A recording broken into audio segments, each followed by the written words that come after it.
Donc, maintenant nous arrivons à la conclusion de cette conférence qu'on appelle le panel culturel.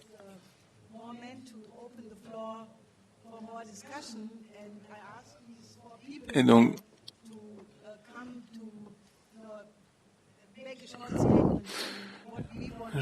nous allons avoir une déclaration très courte sur ce qu'on veut que l'Europe soit dans le futur.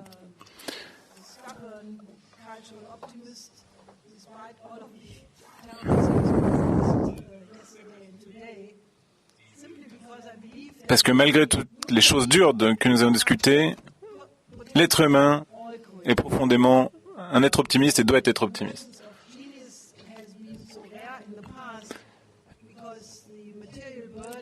Il y a eu des génies dans le passé, mais relativement peu en réalité, parce que il y avait peu de moyens pour développer le meilleur de la pensée humaine.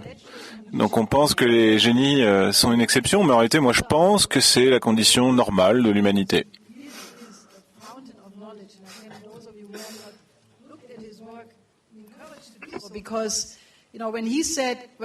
Nicolas de Cuse est une fontaine de pensées et d'idées, et je vous presse à aller le lire, parce qu'il avait totalement conscience qu'il élaborait une pensée totalement nouvelle qui n'avait jamais été pensée par personne avant lui, et que ces pensées créeraient une nouvelle ère pour l'espèce humaine. Et c'est absolument vrai. Comment est-ce qu'il pouvait, lui, le savoir et prévoir l'impact de sa pensée? Parce qu'il savait qu'en rejetant les prémices frauduleuses de la scolastique, il ravivait les idées de Platon à un niveau encore supérieur.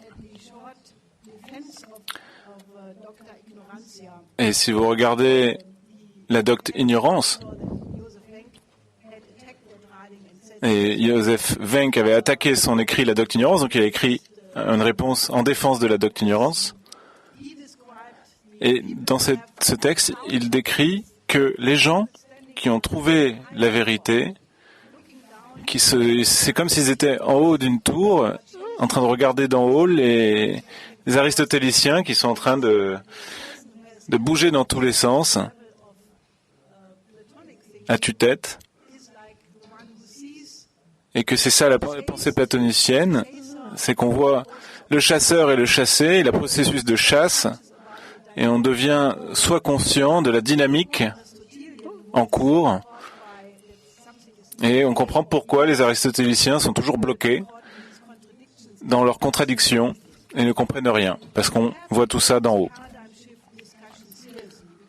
Et il faut discuter cette question du paradigme culturel de manière sérieuse.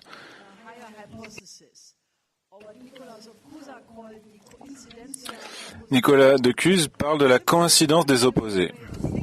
C'est une manière de penser totalement différente, et chacun doit faire un saut dans sa propre pensée.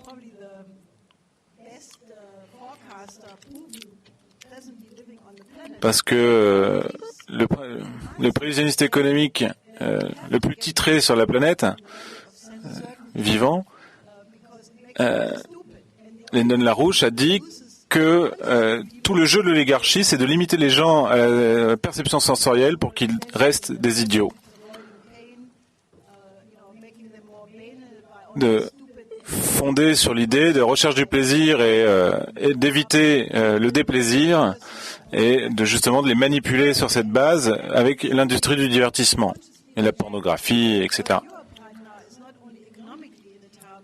Et c'est parce que cette crise n'est pas qu'économique. L'état de l'Europe est très très loin de ce qui pourrait être en termes culturels, de ce que l'Europe devrait être.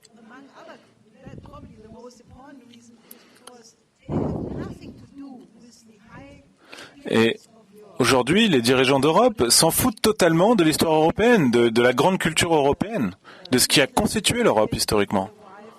Et ça, il faut le faire revivre aujourd'hui. Ils ne parlent pas aux Espagnols du point de vue de la Renaissance andalouse, ou des œuvres de Goya, ou de plein d'autres contribution magnifique que l'Espagne a fait à l'humanité et à l'Europe. Il ne parle pas aux Italiens de la Renaissance italienne. Je suis d'accord avec ce qu'a dit Bassam Tahan hier, c'est que l'Allemagne devrait être fière de ce qu'elle est. Mais il y a une grande différence entre la tradition classique allemande et la médiocrité ambiante actuelle des politiciens qui ne partagent en rien les classiques allemands. Donc c'est ce que nous devons faire pour le futur de l'Europe, et ça doit rayonner après cette conférence.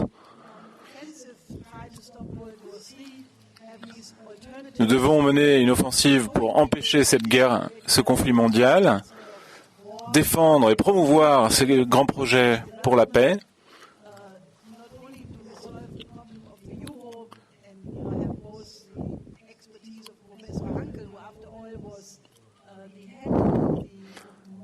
On a tout ce qu'il faut en main pour en finir avec l'euro, et l'analyse du professeur Henkel, qui est quelqu'un de très important, qui a dirigé le Kreditanstalt für Wiederaufbau, l'Institut de crédit pour la reconstruction en Allemagne, nous permet de penser en termes d'économie réelle. Mais il faut absolument ajouter à tout cela les compétences de mon époux,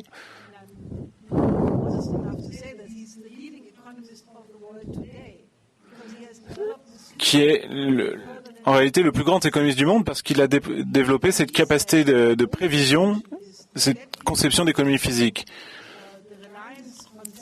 C'est-à-dire d'une pensée qui s'éloigne de la certitude sensorielle et qui s'élève pour penser en termes des pouvoirs créatifs de l'esprit humain, pas seulement le dimanche pour les loisirs, mais toute la semaine.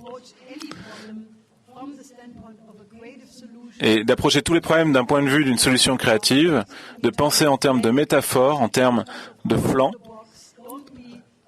de toujours penser en dehors de la boîte, en dehors des idées reçues, et de jamais être une personne qui est réduite en 2 dimensions. Et c'est cet élan qu'il faut induire dans la population pour qu'il commence à aimer la douceur de la vérité, comme si c'était de la praline.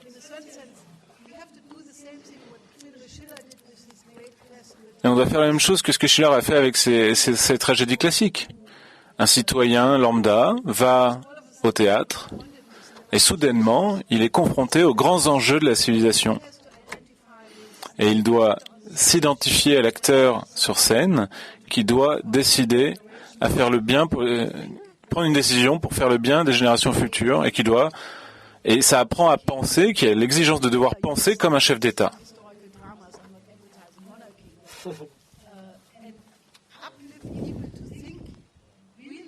Et vraiment élever les gens et leur apprendre à penser grand. Pensez que votre responsabilité personnelle pour ce qui va arriver dans notre époque et ce qui va succéder à notre époque, c'est votre responsabilité. Et ça, je pense, c'est totalement possible de raviver cette pensée. Nous devons faire une nouvelle renaissance, revenir aux grands classiques, et avec cette idée de beauté, que l'humanité peut être belle, et qu'elle l'est.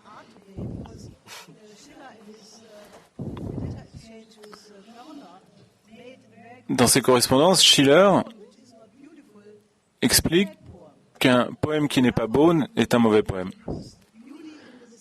Nous devons introduire la beauté dans la discussion politique, raviver la musique classique, pas pour une question de goût, mais parce que la musique classique est la seule musique qui correspond aux facultés créatrices de l'esprit.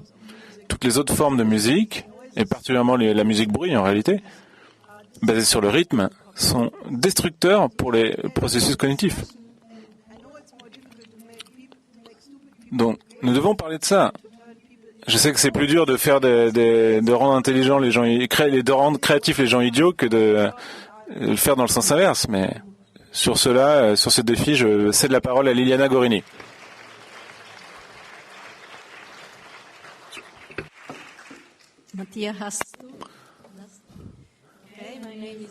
Je suis Liliana Gorini. Pour ceux d'entre vous qui ne me connaissent pas,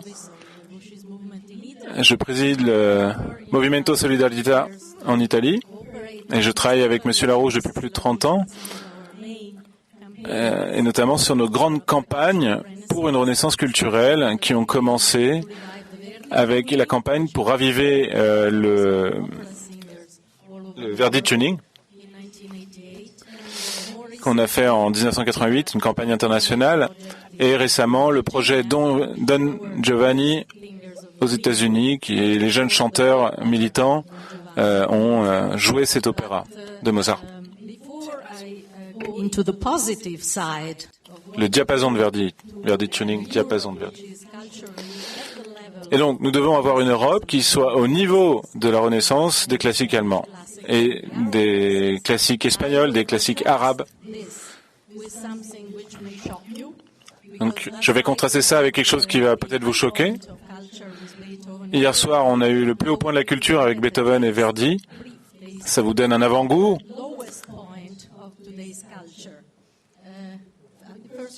Et maintenant, je vais vous montrer le plus bas de la culture actuelle. Gangnam Style. Non, pas ça.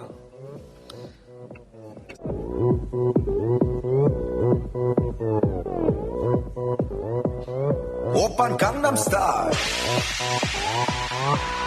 Gangnam Style. Je sais pas combien de vous connaissez cette chose. C'est le tube mondial. C'est le Gangnam Style.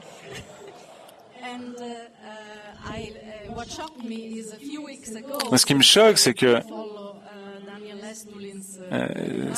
parce que sur les conseils de Daniel Estulin, j'utilise Facebook, et donc ça nous permet d'être connus, et donc je poste plein de choses là-dessus sur le Facebook de Movisol.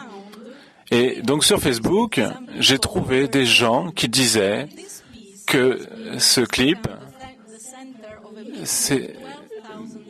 a été à l'origine d'une rencontre de 12 000 jeunes dans un stade pour danser ça.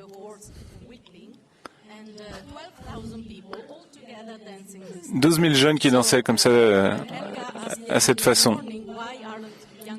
Donc quand Elga demandait pourquoi les jeunes ne sont pas dans la rue en train de se battre pour combattre la guerre et pour défendre le développement du Moyen-Orient, ça c'est peut-être la réponse.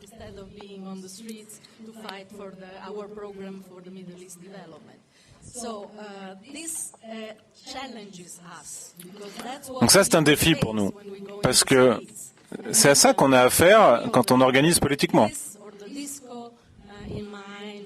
Parce que les gens à qui on parle, ils ont ça en tête. Et toute cette musique qui a été lancée il y a plusieurs décennies est un projet volontaire pour maintenir la population dans un état d'impuissance, pour les tuer mentalement et physiquement, au bout du compte.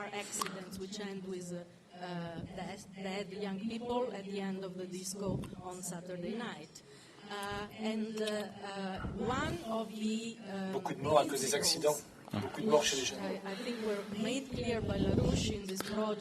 Et ce qui a été dit par Larouche en Virginie quand on a lancé ce projet Don Giovanni, quand moi j'ai parlé du principal Don Giovanni en politique, par rapport à Monti, Merkel et tous ces dirigeants politiques, tous les dirigeants, y compris Hollande, tous ces politiques, ils pensent qu'ils peuvent tromper les gens, qu'ils peuvent défier la loi naturelle, et ils sont suffisamment arrogants pour penser qu'ils peuvent continuer à conserver le pouvoir même si la population souffre et meurt de faim et n'a plus de système de santé.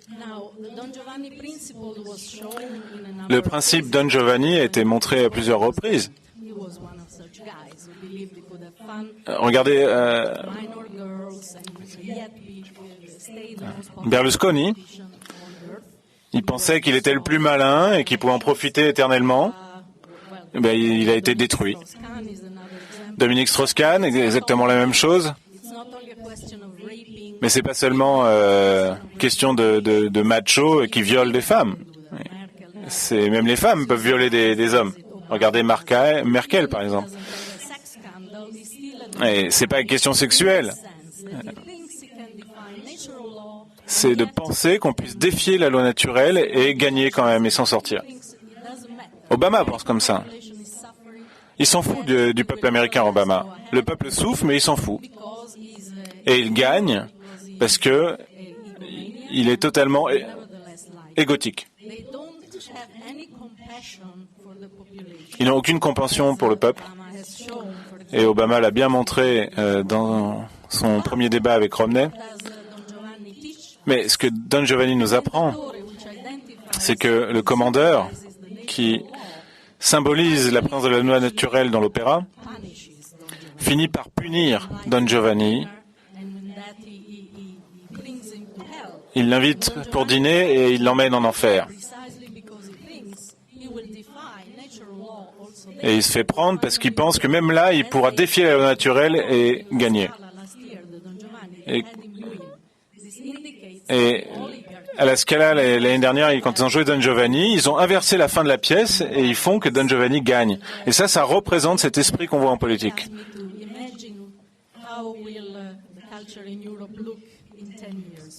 Donc, à quoi va ressembler la culture en Europe dans 10 ans? C'était la question. Si on gagne, eh ben, on aura un nouveau Dante qui écrira de nouveaux grands écrits.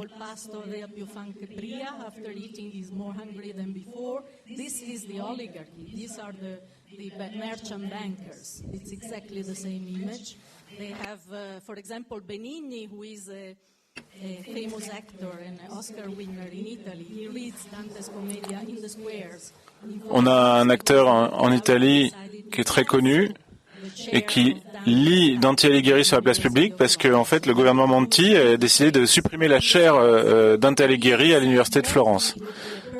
Et lui a dit Monti serait un candidat parfait pour être dans le cercle des technocrates dans la commedia de Dante Alighieri. Donc quand on voit Gangnam Style, on devrait vraiment écrire une nouvelle comédie face à ces politiciens, commencer par Monti, Draghi et les gouvernements actuels. Et moi, pour dans 10 ans, je vois des jeunes qui se réunissent dans des stades, mais pas pour faire du Gangnam Style, mais pour chanter ou écouter l'Ode à la joie de Beethoven. Voilà, c'est mon idée, si on gagne.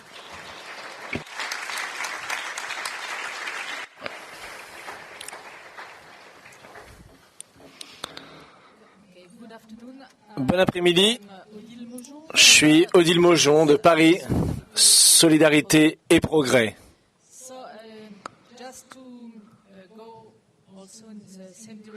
Pour aller dans la même direction que ce que a dit Liliana, simplement peindre un paysage devant vous, ce qu'on a vu avec la culture, c'est assez évident même, c'est insidieux. Et c'est vraiment à travers la culture, l'environnement qu'il crée, qu'on peut amener les gens à la servitude volontaire que Jacques Cheminade a mentionné ce matin. Les gens deviennent complices de leur propre esclavage. Et ils engendrent leur propre destruction volontairement. Et je vois 2 points principaux qui sont très importants. C'est comment les idées universelles sont détruites. Et c'est clairement fait avec l'introduction du relativisme. Par exemple, en France, tout simplement, c'était il y a 20 ans maintenant, des buildings à Paris, des immeubles, Cité de la musique, et ça a été fait par Boulez, qui est un personnage horrible. Et c'est supposé être la plus grande école de musique en France. Et c'est dédié, c'est plus dédié à la musique, mais c'est dédié aux musiques. C'est plus la musique, c'est les musiques. Donc on met tout au même niveau la musique classique que les autres, que toutes les autres musiques. Il n'y a pas de spécificité de l'une à l'autre. Il n'y a pas de différence. Pour montrer Voilà comment ils détruisent la destruction des principes dans l'art. L'autre chose également qui va avec cela, c'est on a promu de la musique. Je parle juste de la musique, mais ça s'est fait dans beaucoup d'autres domaines. Et vous pouvez plus aller nulle part en France, par exemple à Paris. Tous les concerts où vous allez, un auteur classique, Beethoven, toujours vous allez avoir en plus Prokofiev, Schoenberg, tout ce que vous voulez. Et on fait ça pour détruire volontairement l'unité, justement, dans la tradition classique, des principes de l'art classique. Et pour les gens, ça a vraiment un effet, même si ils peuvent plus comprendre en fait ce que ça veut dire que la musique classique. Et un des autres effets de cela que je voudrais mentionner aujourd'hui, c'est la question du langage. J'ai essayé quelquefois de regarder sur Internet, par exemple, pour la poésie moderne.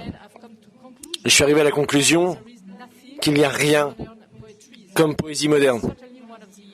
C'est l'un des arts peut-être qui a été peut-être le plus détruit. Il y a des choses qu'on appelle poésie, mais c'est l'accumulation de mots, mais sans sens. Il n'y a même pas de phrase, en fait. Il n'y a pas d'intérêt. Alors ça, c'est très important parce que la poésie, en tant que forme de langage, d'expression, la capacité d'exprimer des idées. Et si vous pensez dans la crise dans laquelle nous nous trouvons aujourd'hui, on rencontre souvent des gens qui ont des idées très intéressantes, même parfois, mais vous réalisez très vite que c'est très difficile pour eux d'exprimer ces idées. Si vous allez dans les banlieues, c'est encore pire. Les gens ont été dépossédés de tout ce qu'ils avaient. Ils sont exclus de tout ce qui est productif en tant qu'activité, pas d'emploi, pas de futur, ce que vous voulez, et pas de culture. À l'exception de ce que vous avez, Liliana a montré, ou le sport, à la limite. Et ils ne peuvent pas exprimer des idées. Ils n'arrivent même pas, malheureusement, à les conceptualiser. On leur a pris cela. Et c'est dur pour eux d'avoir même un processus de pensée. Et je pense que dans 10 ans, à mon avis, ce que ça va demander, ce sera principalement, je pense, ce qui a été discuté hier avec les grands projets. Parce qu'une fois que vous avez la responsabilité d'aller dans l'espace, vous avez besoin forcément d'une autre culture. Bien sûr, vous devez former des gens qui sont capables de penser, de formuler des idées. Et quand vous découvrez et vous dépassez de nouvelles frontières, ou vous découvrez un nouveau monde que vous n'aviez pas connaissance avant, c'est pas que vous allez avoir quelque chose pour l'exprimer, mais ça devient une nécessité en fait pour l'exprimer, d'exprimer quelque chose de nouveau et de l'amener à vos concitoyens par exemple. Peu importe le moyen que vous allez utiliser, mais vous serez obligé de trouver un moyen au niveau de l'art, je pense de la poésie, de la musique, je ne sais pas, mais vous serez obligé de trouver un moyen nouveau, une nouvelle manière pour exprimer ce que vous avez découvert, exprimer cette beauté. Et où est-ce que vous allez trouver ça? Vous allez trouver ça en retournant justement dans la tradition classique.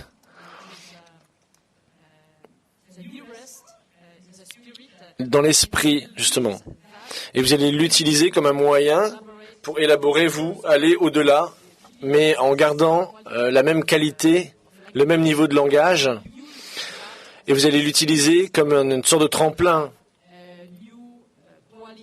pour développer une nouvelle qualité de musique, une nouvelle qualité de poésie, de théâtre ou autre champ de la pensée humaine. Je pense qu'il est vraiment très important également de construire des nouvelles villes, mais attention, des villes qui soient belles. Parce que c'est très difficile pour des gens d'être capables de penser d'avoir cette nouvelle idée de l'art, de la science, de la politique, s'ils vivent dans des endroits super moches, comme c'est le cas malheureusement pour la plupart des villes et la plupart des gens. Merci.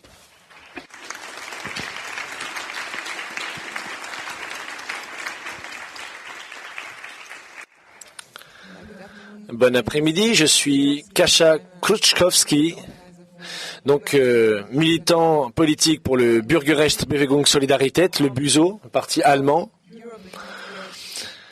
Je pense que l'Europe, dans 10 ans, il y aura des vrais leaders. Il faut des vrais leaders pour cette Europe-là. Et on peut le dire en allemand.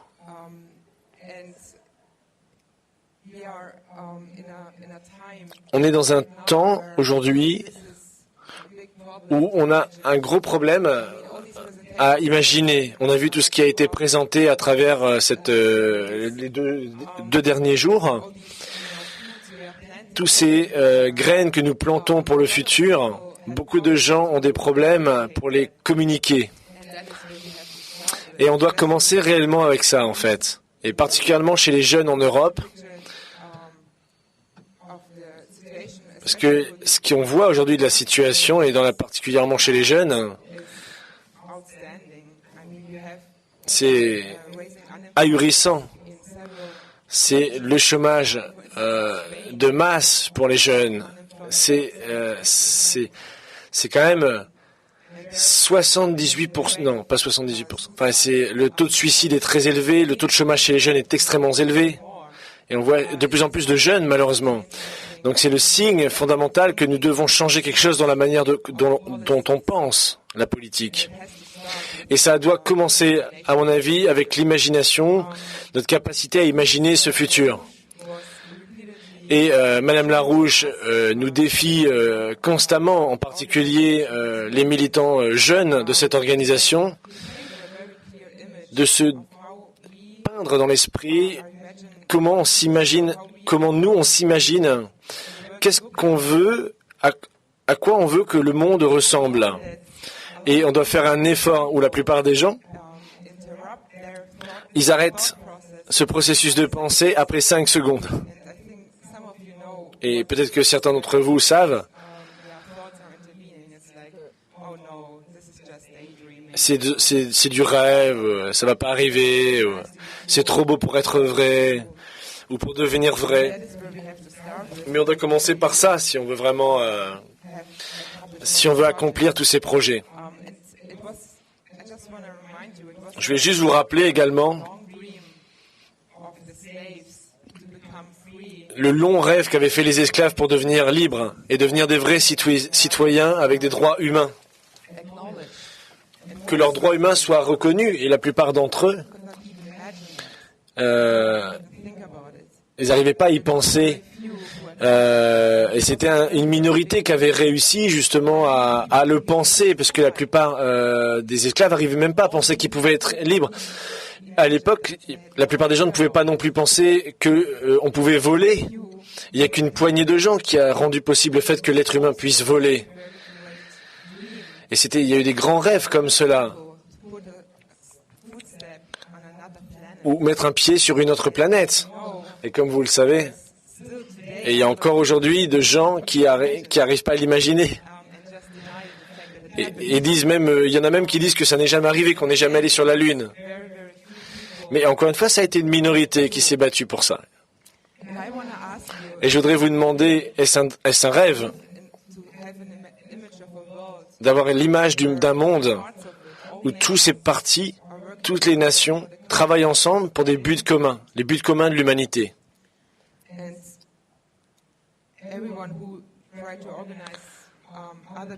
Et toute personne qui milite et essaie de transmettre ses idées aux gens, on voit bien que c'est dur pour les gens de l'imaginer.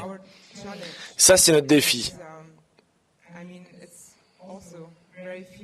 Mais c'est encore une fois une minorité qui va réaliser ce projet. Et ces leaders de l'Europe, ces dirigeants futurs seront inspirés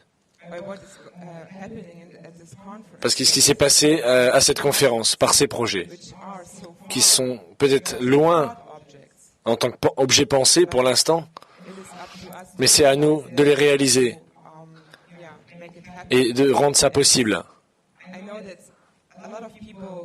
Je sais que beaucoup de gens avec qui nous discutons disent oui, je suis tout à fait d'accord avec vous.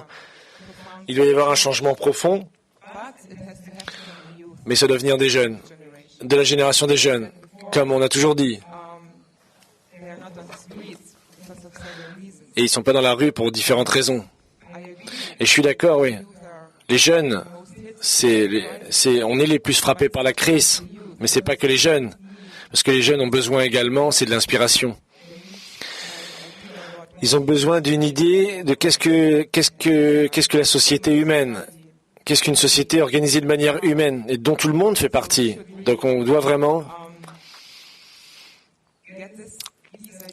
avoir cette idée et discuter de ça qu'on a discuté pendant 2 jours et d'avoir un maximum de gens inspirés et devenir pas simplement gens qui rêvent d'un meilleur futur, mais qui sont activement partie intégrante de le réaliser.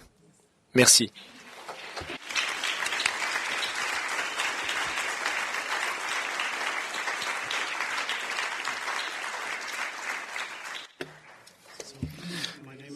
Je suis Stéphane Torkstoff et je suis aussi militant politique dans la capitale allemande Berlin.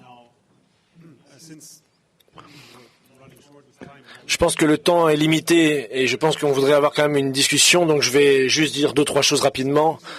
Je pense beaucoup de choses sur cette question de mobilisation des jeunes, mobiliser la jeune génération dans cette bataille.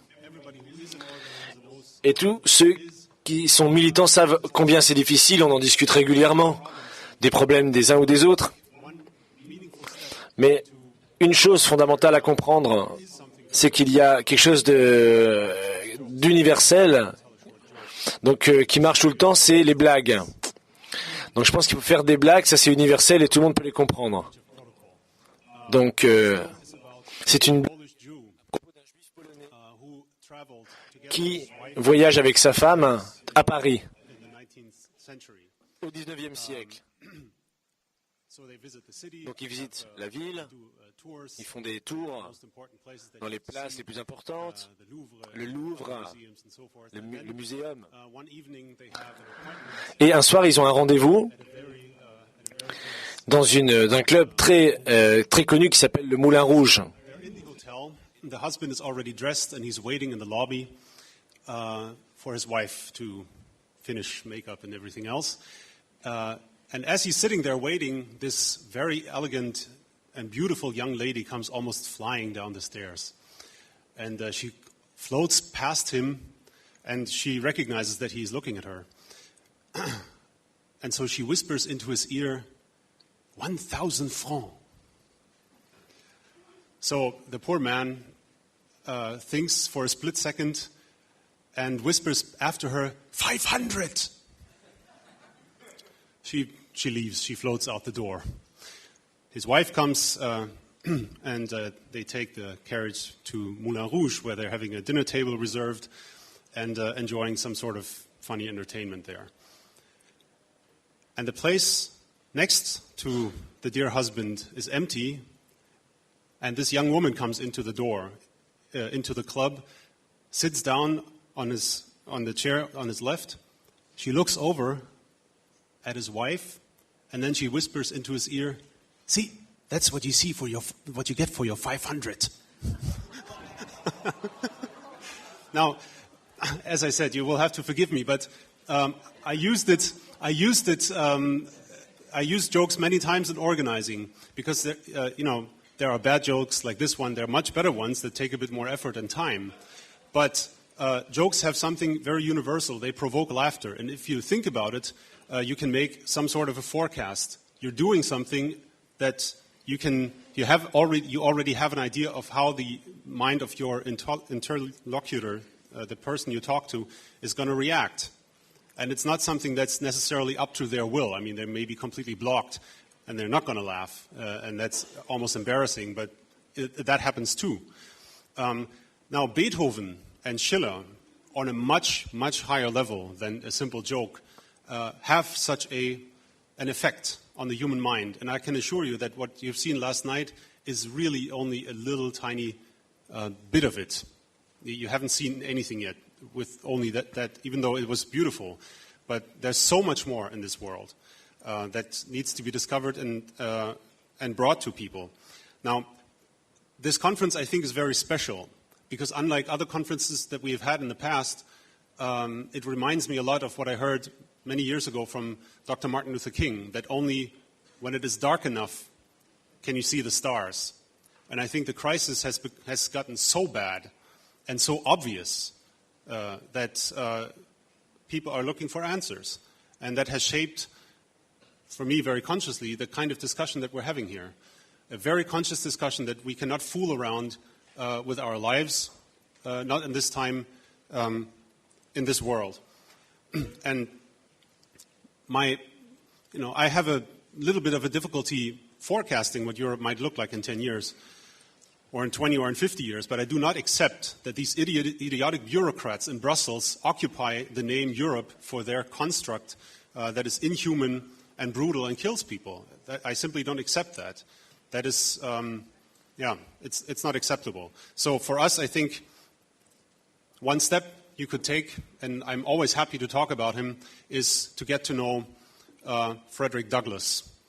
Because Frederick Douglass, as an American slave, did, I think, two things that are very similar to those challenges that we often face. One is on a personal level, escaping slavery, not accepting your own slavery and finding an escape. But then later, for him it was not much later, to discover the responsibility that comes with that act, which is how do you get the other slaves out of slavery? Now obviously today's slavery system is much more hideous and insidious because it induces young people to believe that it's not slavery at all. It's fun. And you think about it, fun in that kind of definition that we have today is always easy. It's always easy. You watch a movie, you take drugs, you go partying. It's nothing that ever really involves any effort. On the part of whoever wants that kind of fun. So we can already be suspicious of that. If it's too easy, it can't be that much fun. And with Douglass, you realize it's not the easy things. It really is the hard things. The fact, for instance, that he, as someone who would have every right in the world to despise the kind of system that he grew up in, that didn't even give him his last name, that denied him his family, he never knew his mother or his father, that basically treated him as an animal, he still undertook the intellectual effort to discover that the Declaration of Independence and the Constitution of the United States are instruments of freedom that have been created with ideas that have been fought for in many, many centuries. And after all, it was Frederick Douglass, if I remember correctly, who gave Schiller the name, the poet of freedom. And he read him in German. So there's a challenge for you. I think we should just discuss it, but we should do it from a standpoint that organizing, which is a very difficult thing at times. It can be very frustrating also when you're doing what we do, organizing at book tables, trying to, introduce people to the ideas we have, trying to get them close, even trying to sometimes get people to stop to even have a conversation is almost, it's quite a piece of work. But on the other hand, that's the only source of actual fun, because you're doing something, that contributes to something much, much bigger than your own life or the person you're talking to. And I think that's the only things that really, really count. Those things that you can be sure will be important long after you have lived your life. It's a source of happiness.